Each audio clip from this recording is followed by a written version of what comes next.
My name's Steve Cleese. I teach at the University of Maryland in the U.S.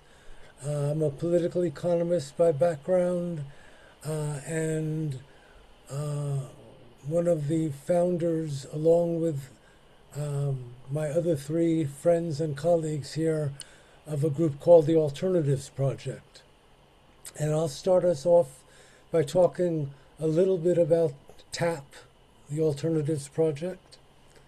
And we'll each talk for 5 minutes or less and open it up for a discussion and maybe even do a quick breakout room. We'll see how many we have.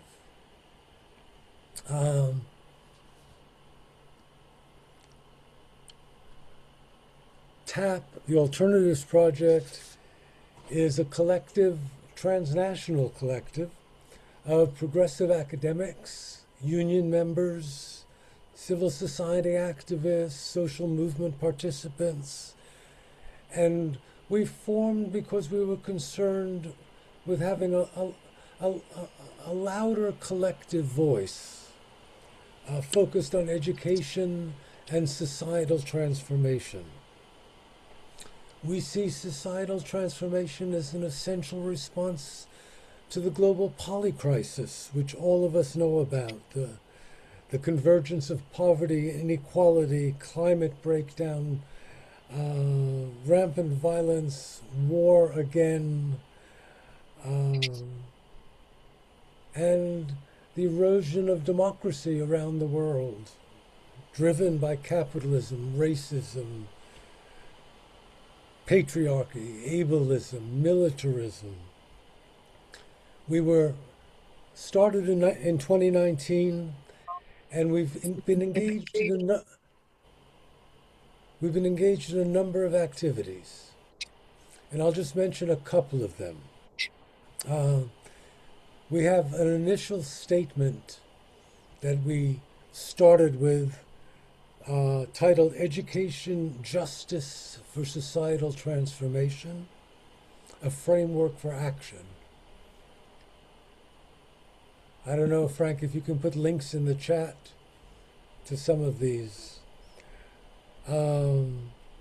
We worked with a number of organizations like Global Tapestry of Alternatives, Ecoversities, and sponsored about a dozen webinars on alternatives in education.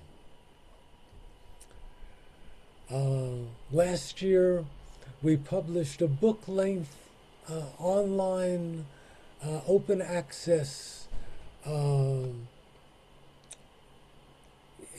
issue called Education for Societal Transformation, Alternatives for a Just Future. In it, we edited that. We have about 40 essays by people around the world working on alternatives like most of you are. Rec has been very impressive about how many interesting projects you're all working on. The last thing I'll mention is Global Tapestry of Alternatives just did a periodical on learning and education, and a group of us wrote a piece called The Need for Alternative Education, trying to answer two questions we often get. Why do we need alternatives? And what do alternatives really mean? And our answer to the first is the polycrisis. Our answer to the second goes into the idea of Andre Gors came up with the term non-reformist reforms. Reforms that really challenge structures.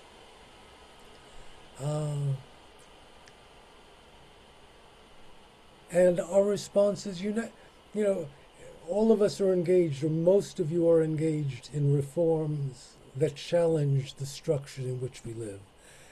How do they challenge them? They challenge them by doing things differently, by prefiguring an alternative education, an alternative society. We talked in that article about the characteristics of those alternatives.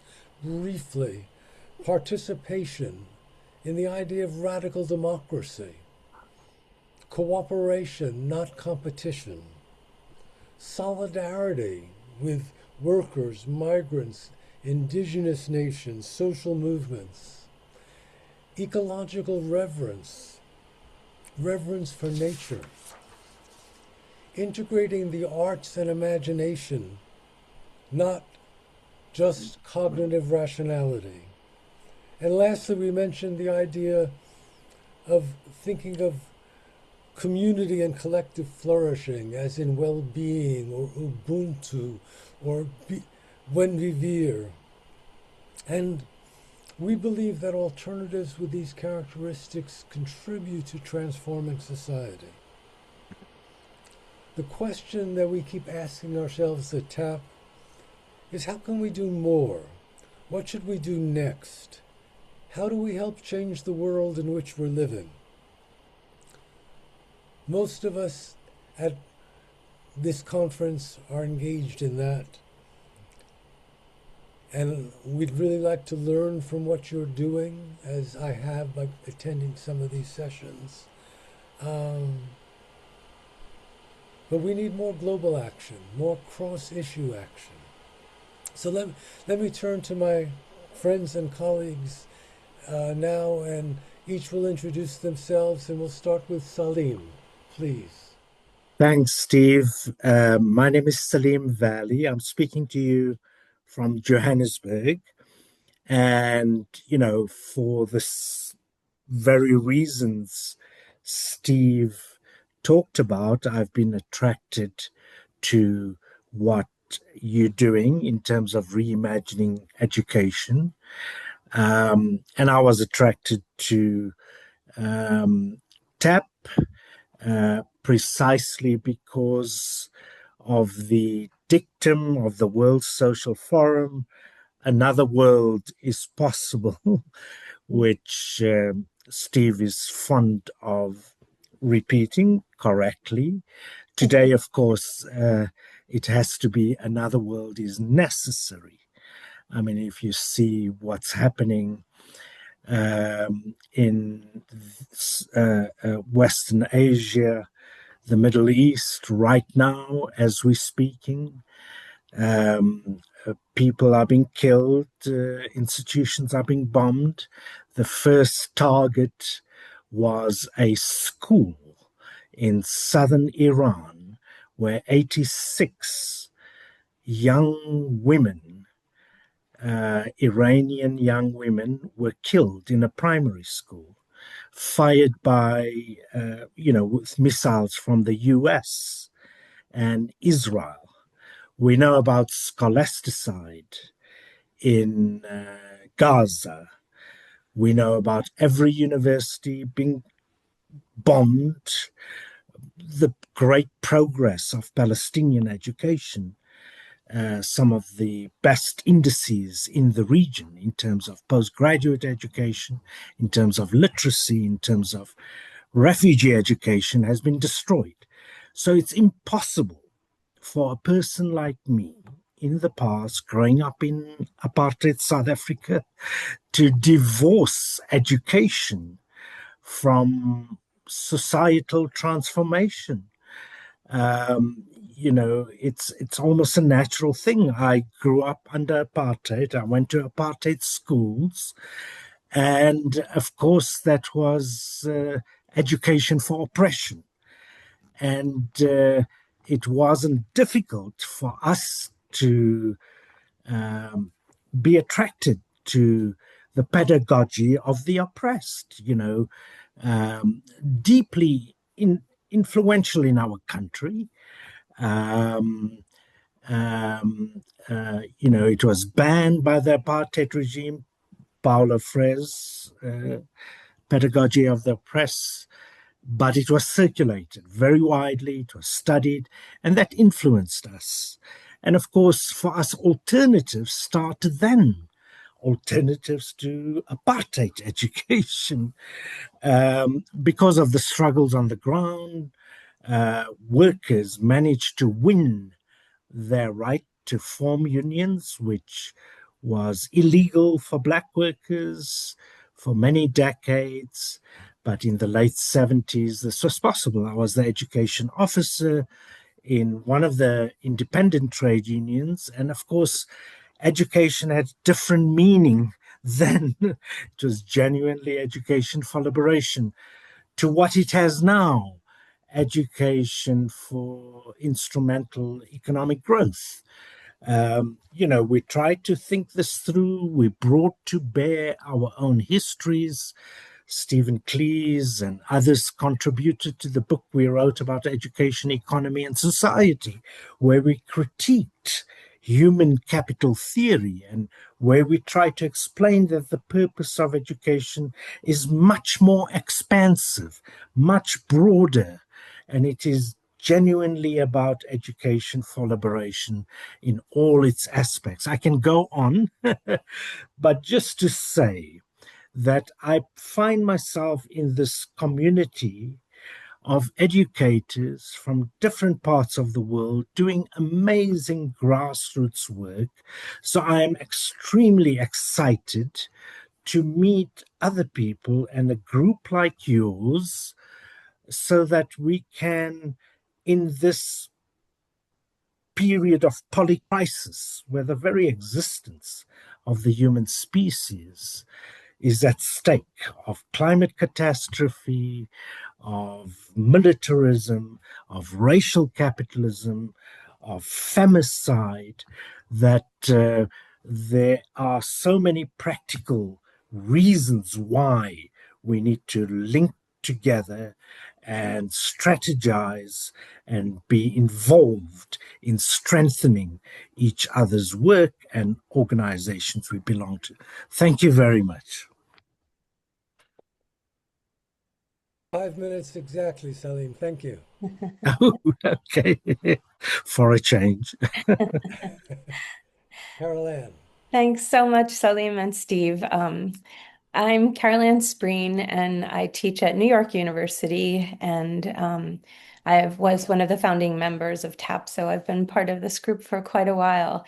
I think to Salim's point, I mean, given the world that we're in right now, one of the questions that has been central to all of my work, I've worked in education reform for 20, almost 30 years across the United States and around the world, trying to improve education quality and improve access and improve opportunities for kids. And we realized that it isn't working for the majority of the world. And I think for a long time, we've been trying to make schools more equitable, make learning more relevant, make it a place where everyone thrives, and where everyone can feel that they are benefiting and learning and growing together. And I think given the challenges that both Steve and Salim have laid out, we really need to think much more about how education is really important in addressing and helping prepare people to really address those kinds of issues. And so one of the things that I've been doing for the last 10 years is thinking about how social movements and cooperatives and workers' collectives and other organizations, probably represented by many of you here, should work more with education and how formal schooling can learn much more from these kinds of institutions. And what I find is often when I'm working in social movements and I'm working with workers' organizations or mutual aid societies, most people don't think of themselves as an education space. So one of the things that I think we hope to do is create a much more iterative place where schools are learning from people in movements and learning from artist collectives and learning from education, I mean, from environmental activists and learning from people who are in solidarity economies and the kinds of skills that really address the crises and the kinds of issues that society faces. So the ways, I'm trying to speak very slowly, Yayo. The ways that we are bringing people together to rethink and reimagine what could happen in schools have to be in conversation. But we often in outside of schools, we don't think of ourselves as education spaces, and inside of schools, we don't think about the relevance and the idea of critical engagement with the world around us. So a lot of the writing and the publications and the activism has been bringing together very, very different groups of people to think differently about how we can enhance the work that we all do to address these kinds of issues. And I think if we thought about what are the ways and places that take us outside of formal classrooms and also ways that take us outside of the kind of busy work that we do on the ground all the time, to think and reflect on what is it that we are doing in our organizing and in our practice that is really educative, and how do we enhance those things together. And so that is one of the main things I think that TAP offers and starts to think about. And it's not about only about writing or about structuring learning, but it's really about how can we be much more open in thinking about what learning is and making it more relevant for the issues that we're facing in the world right now, because I feel like we're so woefully inadequately prepared to address the challenges that we do face. So I'll just end there and hand it over to Frank. Caroline. Thank you. Hello, everyone. My name is Frank Adamson. I'm an associate professor and the associate director of the EDD program at Sacramento State. And I'm genuinely encouraged to be in a space today where we're already engaged in reimagining education beyond incremental reform. And so today, I mean, our shared starting point is this idea that education is operating within a polycrisis, right? And what does that mean? The convergence of extreme inequality, climate breakdown, structural racism, democratic erosion, violence, like we're seeing today, declining social trust. And schools are not separate from these crises. They're shaped by them, and they often reproduce them. And so we need to think about what I've been focusing on as one of the most important issues of our time is the issue of the climate crisis, which is an existential crisis, and the fact that it's also an educational crisis. And what I mean by that, I mean our schools are continuing to prepare students for futures based on assumptions of infinite growth, technological salvation, and within competitive economic expansion. And learners are not inheriting that world. They're inheriting a world defined by climate instability, biodiversity collapse, and resource constraints. And there is a profound disconnect between those systems. And so what I see is in ecological systems, sustainability isn't enough. We can't just sustain what we have. We need to be regenerative in our thinking and in our models. And ecological systems, living systems, regenerate. They renew moment by moment, lifetime over lifetime. And education largely remains organized around sustaining systems. So the question is, how do we get out of the sustaining or, quite frankly, destructive models of education that we have and move towards regenerative ones? And this, I'm going to say, is not going to happen at a single level. It requires coordinated change across different layers. At the structural layer, we need education to be supported as a public good. At the democratic layer, we need communities, educators, learners to be able to participate meaningfully in shaping their education futures. The pedagogical layer, we need learning systems that cultivate systems thinking, cooperation, empathy, creativity, resilience. All of these capacities that our students, our children are going to need to navigate an uncertain world. At the cultural layer, we need to rethink what it means to be, what progress means itself, right? Past this economic productivity model and towards planetary. And this is where regenerative education becomes very important as a systematic pathway forward. It shifts our worldview from extraction to relationality, where we're understood as embedded in the systems, the living systems that we live in, rather than separate. At a practical level, we've already got a lot of uh, models that are happening, and this conference has been a great example of these types of conversations. Place-based ecological learning, indigenous knowledge systems, community schools, movements like the landless workers movement in Brazil. And we need to bring these together. And I would say the challenge is on some levels to radically dream about what's possible, and many of us are, and then aligning those dreams in reality. And given this urgency of the polycrisis, we cannot remain isolated. We need collective learning, across movements and geographies. So connecting these educational alternatives, I mean, that's the Alternatives Project. That's where we got our name. And we have to begin to answer the question of how do we effectively educate human beings to live well together on a finite and living planet. And I think that regeneration is a systemic model and a practical application at the same time, and it may be the most coherent answer we have. So with that, I will return to our conversation and hand it back over to Steve. So Steve's internet cut out.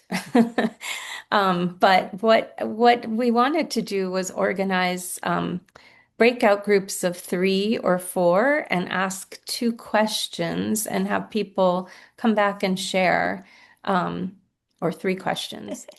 All right, I'll break the ice.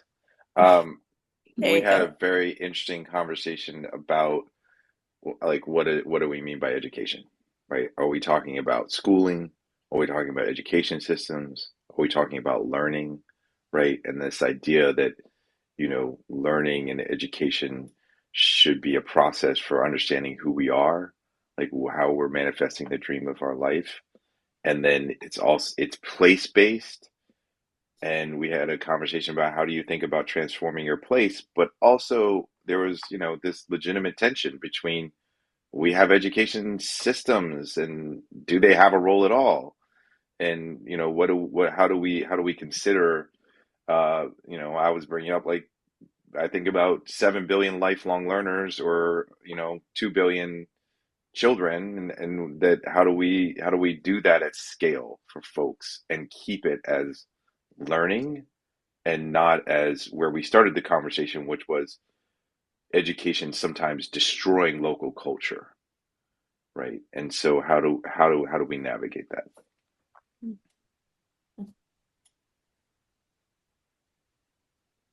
Who wants to add on to that, or someone from Frank's group?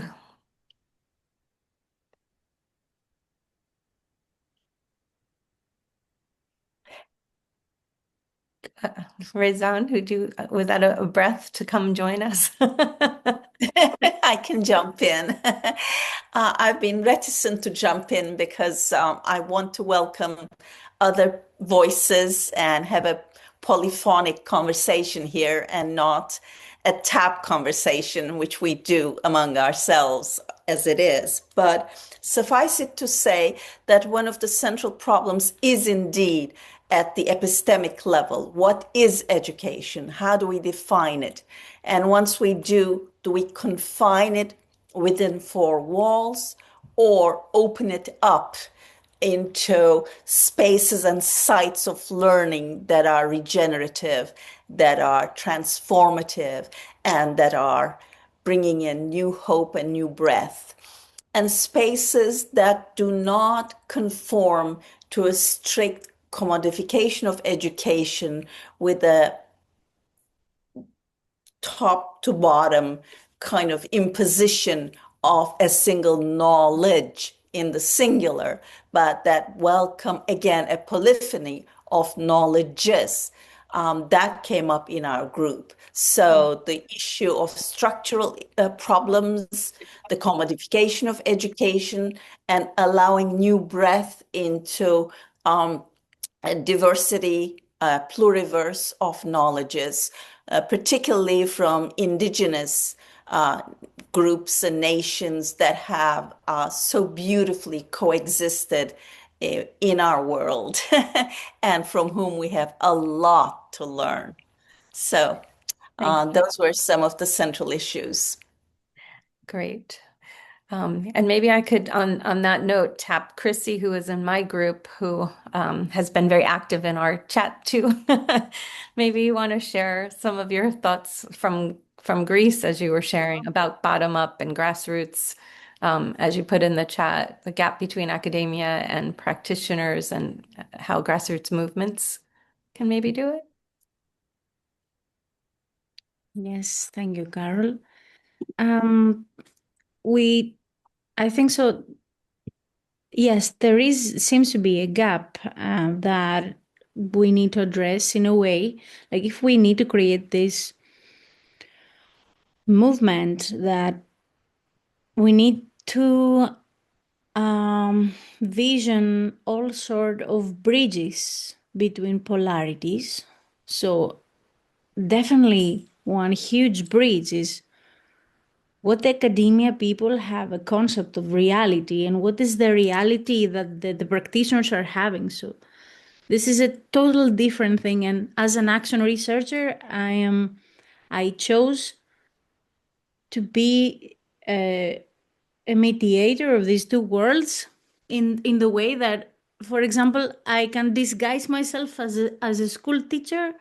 And if I appear my scientific role on the school level, this could be also provoke a hostile reaction because it's incredible. I mean, when we are practitioners, at least in Greece, uh, we should not appear to have an opinion scientific because this is something. It's like a xenophobia. It's like something stranger that it is away from us, that we're just doers and functional executors.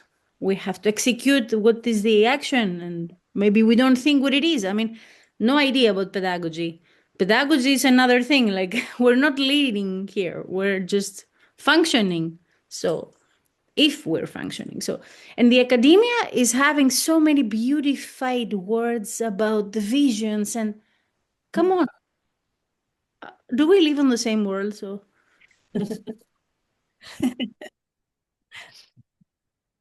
Great.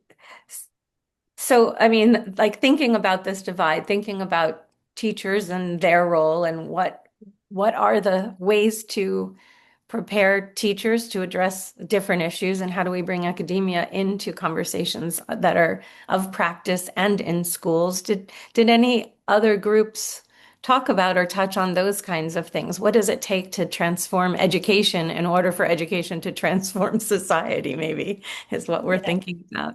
Yes. Others? I think Ghislaine had a few things to say in our group. Thank you so much. Yes, what a beautiful and rich conversation. And even as I'm looking at this, I'm thinking about like, are we speaking just about schools and school-age children? Going beyond the classroom and being very clear, because I immediately realized that my bias coming from the US perspective was classroom, and this notion of it being beyond the classroom. What's being really appreciated here in this moment is how much we don't know about our own government, how much we don't engage in civic education. So really expanding that. And what education do you need at each point to really transform or change the world? We also talked about really defining what we mean by transforming and changing the world. Like everybody has a particular vision of what that means. So without that clarity, it's a little bit difficult to move forward, like really being exceedingly clear about transformation and changing the world, and what it takes to get to that point is so key. Speaking in generalities, again, a lesson in the United States as it relates to diversity, equity, and inclusion can be quite dangerous.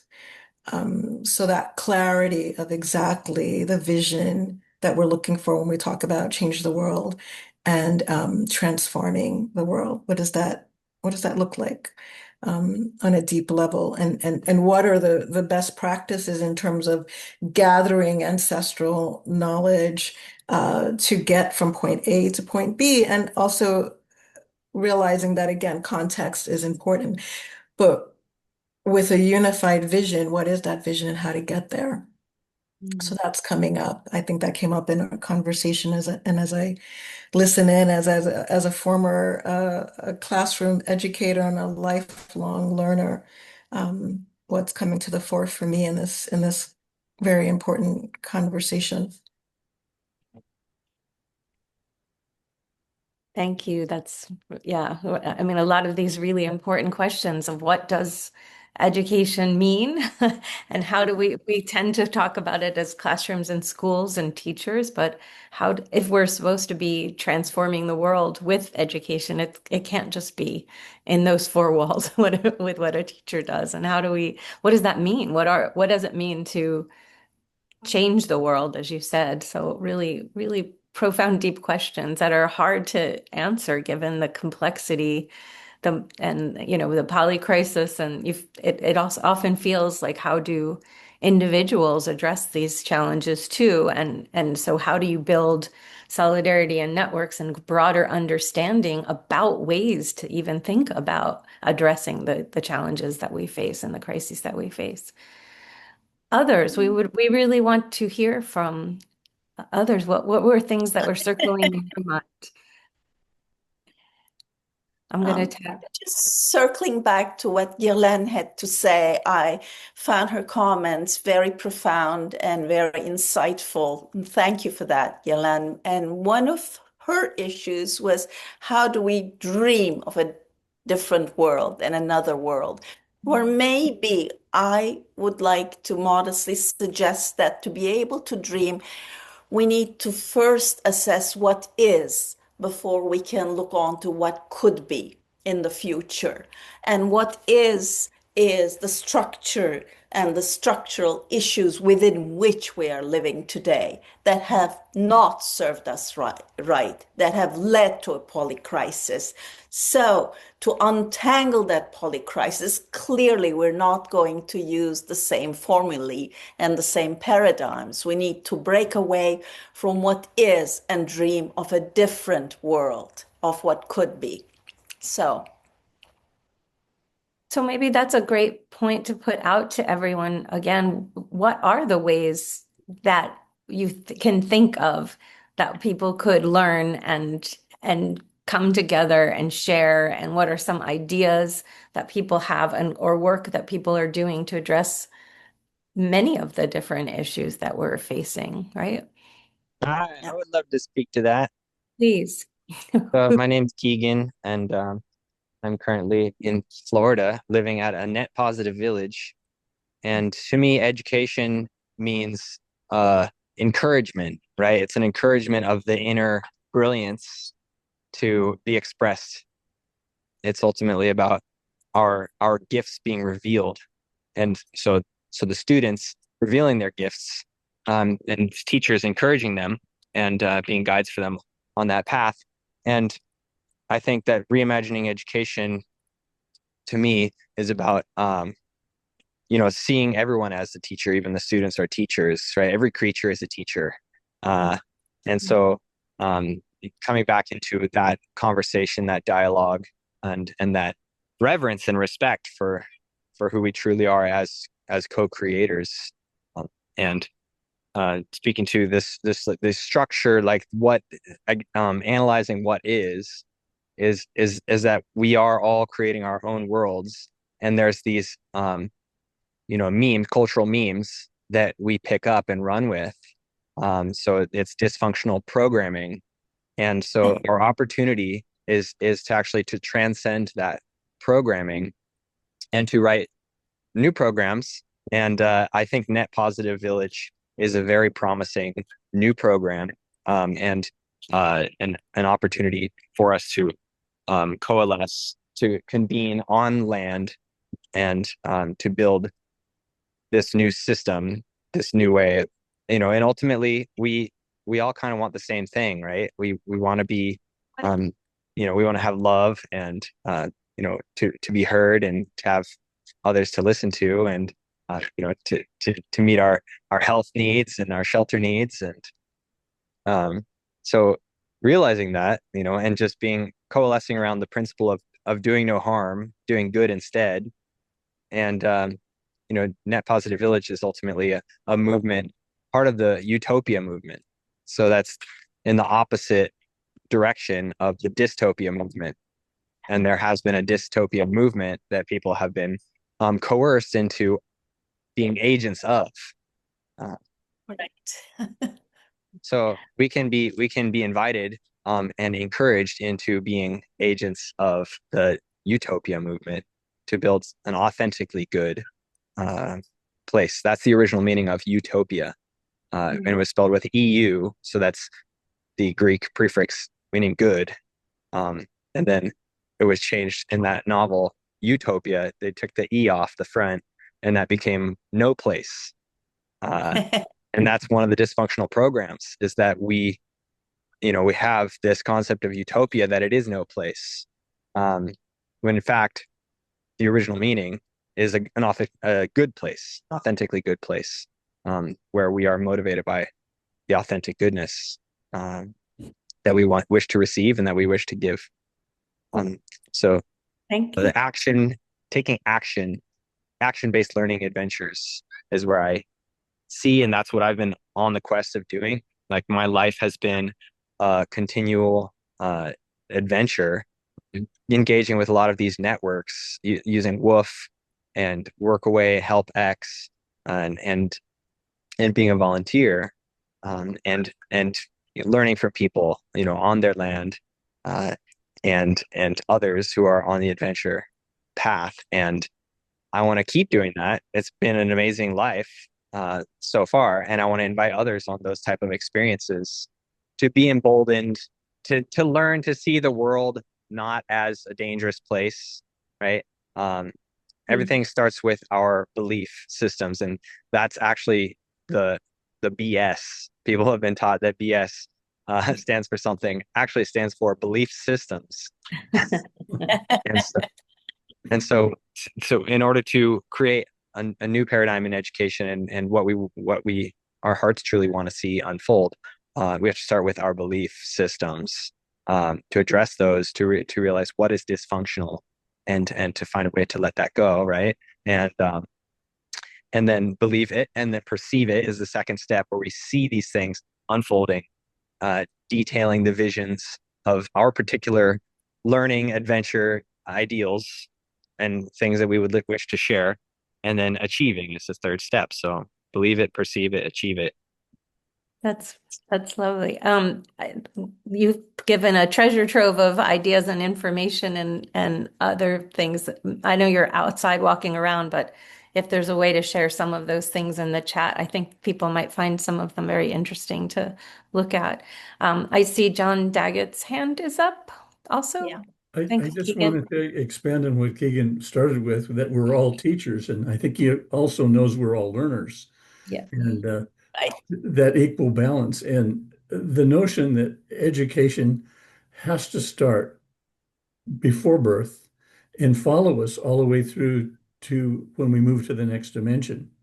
And it's a process of elders and youth learning and growing from one another.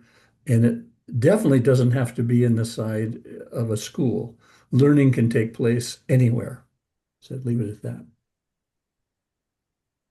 So wonderful. That's a great way to think about how, where learning, and I think this is what we're all thinking about. What are the ways that things we're involved in? What can be done? How can we connect with one another? How do we share the experiences to open up the conversation and ways that we think about what learning is and the purpose of learning and education?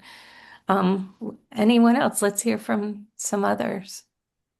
Iveta, please. Yeah, maybe I'll connect to a couple of other sessions that I hosted this morning. One was the Unlearning Club, and I think in this conversation that's really important too, because we should talk not only about what we should learn and how differently, but also in this moment, what should we be unlearning?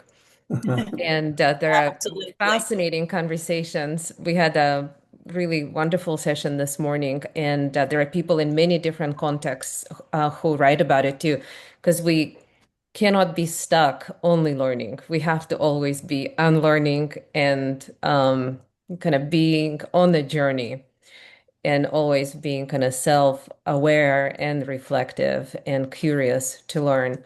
But another session also that I hosted earlier today was on memory work and kind of also remembering what we may have been brainwashed in schools to forget, because we, or at least many of us, are relational beings, and as children knew how to connect to the world in other ways, and but we're taught in school to separate ourselves from others. Anyway, so we had also really fascinating conversations about how we can also activate memories within us that we already have a lot of wisdom within us, and maybe that learning, maybe that shift can accelerate if we also activate those memories we carry but may have forgotten. It's fascinating to connect all the dots, Yeah. and there are so many more. Yes. Yeah, that's wonderful. Thank you so much for sharing that, Iveta.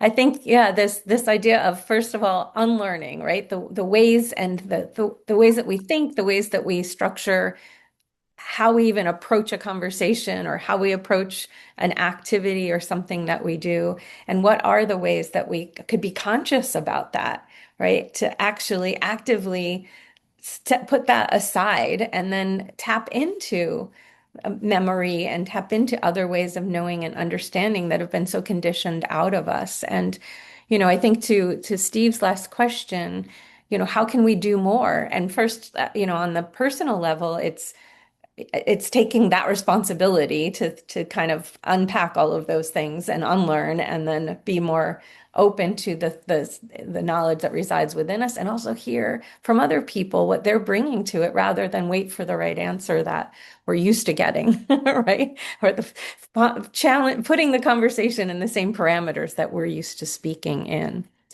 Um, Anybody else want to share how they've been thinking? What can we do, and how can we do things together was the last point that we were meant to be discussing. And Steve, you're back with us. Is there anything that you want to? Sorry, you missed a big chunk of our conversation, but we're almost out of time. Yeah, no, sorry I missed it. Internet is difficult these days. So Yes. please continue. We have until what time? Is it till 6, or I think the sessions are an hour. Is that right? Yes, but we can stay a little longer, another 10 or 15 minutes if we need to. Okay. Frank, Salim, anybody else? Again, how can we do more? How can we do it together? What have some of the ideas that people have shared generated for you all?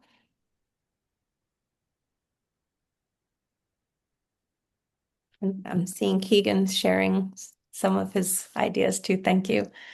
I mean, I think this is like, you know, what do I think? I think that there are Venn diagrams of movements that are intersecting and beginning to interlock. And so our question is, how do we start connecting over time in real ways? I mean, this conversation is an hour. Keegan's talking about lifetimes of effort on farms that are happening. How do we bring the collective energy of those efforts together and make our people aware of them and amplify them? And then for me, I'm like, I study education policy. Regeneration, life, that should be policy.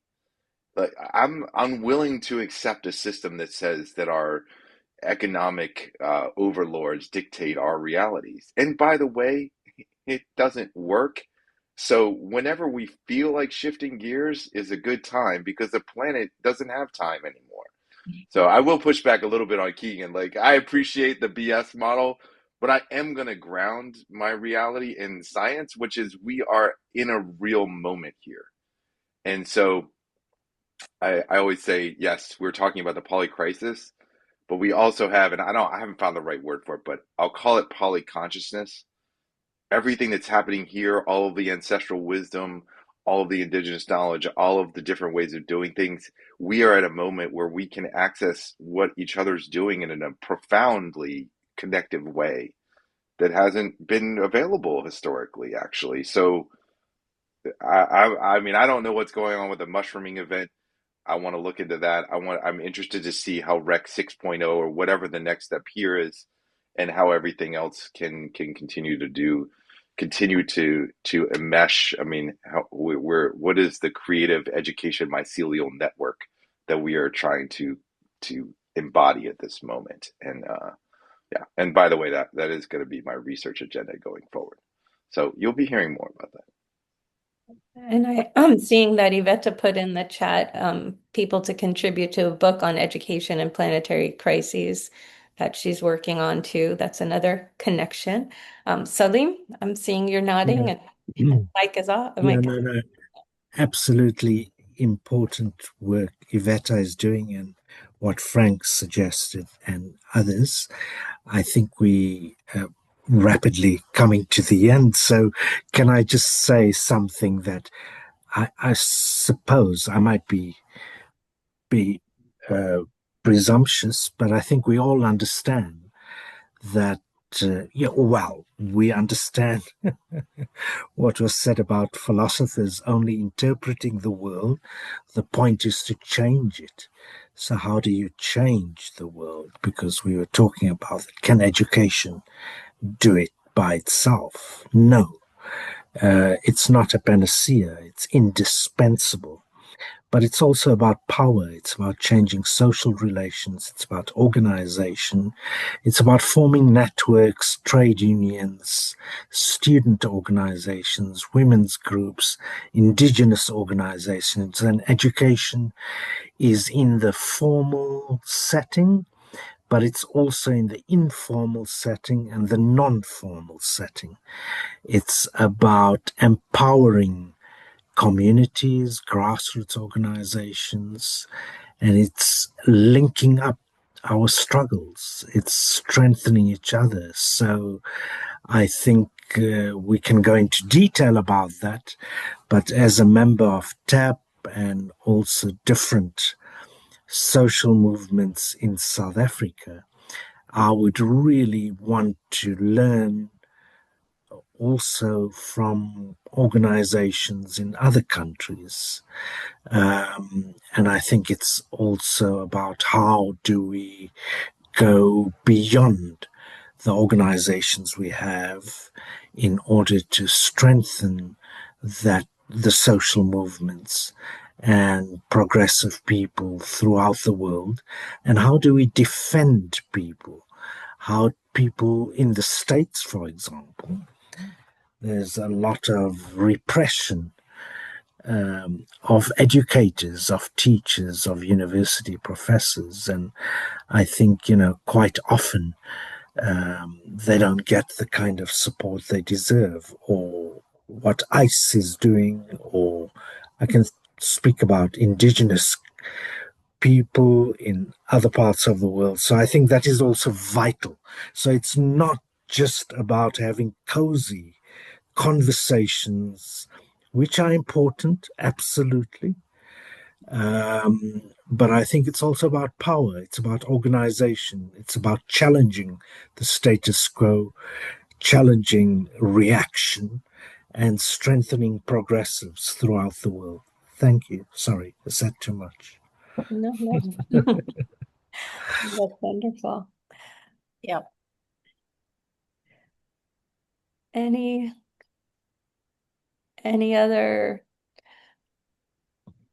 reactions, thoughts, questions for Salim or for ideas for each other to share.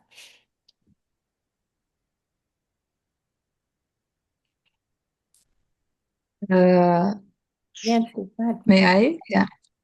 I'm Nancy. I'm from Indonesia. I so surprised, involved in this gathering like this, make me feel free to see what education is and then what we can do. And I think this conversation or encounter like this is very important for us. And then we can imply to our context, our own context.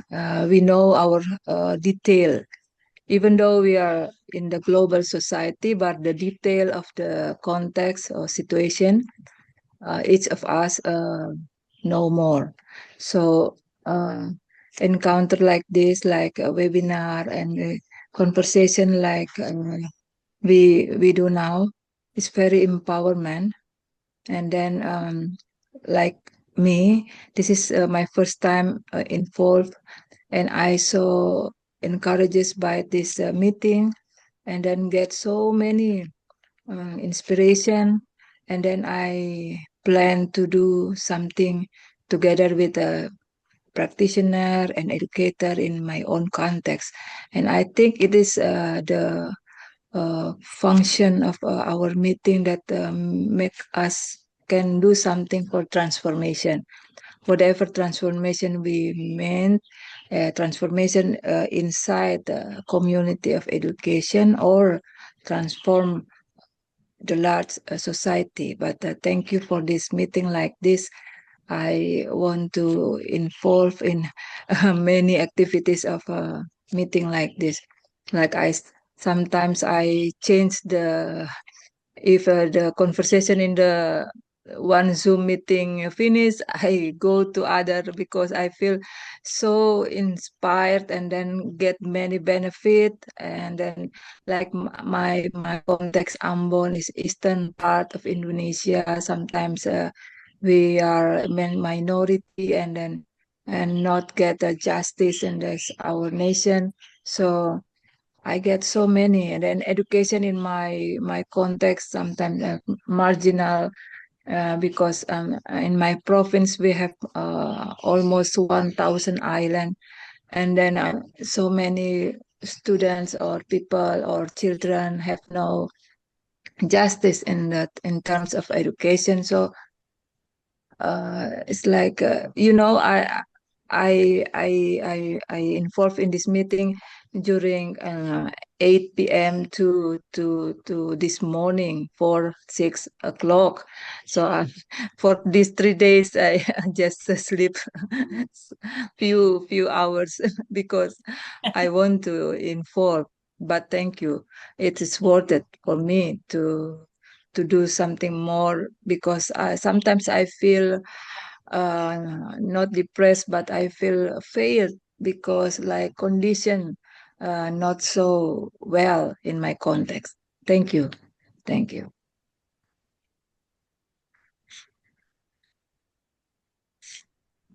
Yes, thank you. I'm sorry. I had an unstable connection too, so I'm in and out as well. Sorry, my English not so good. It's just perfect. Perfect. It was a lovely contribution. Any last thoughts before we wrap up? We're about 10 minutes over, but just want to make sure everyone was able to share, reflect, connect. Really appreciate this space, really appreciate familiar faces, new faces, the opportunity to be here. It's just been an amazing gathering across the last 3 days too.